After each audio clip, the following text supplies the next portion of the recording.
দর্শক শ্রোতা, রাজপথে নামার হুঁশিয়ারি দিলেন মির্জা ফখরুল ইসলাম আলমগীর। এবার নির্বাচন যদি না দেওয়া হয় তাহলে রাজপথে নেমে যাবেন বিএনপি। বিএনপির ঘুম থেকে উঠে একটাই স্বপ্ন, সেটা হচ্ছে নির্বাচন। নির্বাচন দিলেই মনে হয় এই দেশ ইউরোপ কান্ট্রি হয়ে যাবে। অথচ গত 15 বছর তারা নির্বাচনের সুযোগ পায়নি, নির্বাচনে অংশগ্রহণ করেন নাই।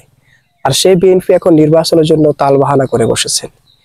দেশের মানুষ কিছুটা স্বস্তিতে থাকলেও তাদের কিছু কার্যকলাপের কারণে মানুষ এখন স্বস্তিতে থাকতে পারতেছেন না। সেটা হচ্ছে ঠিক একই জায়গায় যেভাবে আওয়ামী লীগ আগে যে কাজগুলো করে গেছেন, চাঁদাবাজি থেকে শুরু করে যত অবৈধ কাজগুলো করে গেছেন, সেটার কোটাগুলো এখন পূরণ করেছেন বড় দলের নেতা কর্মীরা। তো নির্বাচন দিলে এখন কি হবে, সেগুলা নিজেদের করে চালাতে পারবে। অবশ্যই জামায়াতকে প্রস্তুত থাকতে হবে এই ধরনের দায়ভারগুলো তাদের গাড়ে নেওয়ার জন্য। কারণ যত অকারেন্স ঘটবে নির্বাচনের পরে, যদি বিএনপি ক্ষমতায় আসে তাহলে সব দায়ভার কিন্তু জামায়াতকে নিতে হবে, যত যাই হোক না কেন। যাই হোক, ঈদের পরে আবার মাঠে নামবেন মির্জা ফখরুল ইসলাম আলমগীর।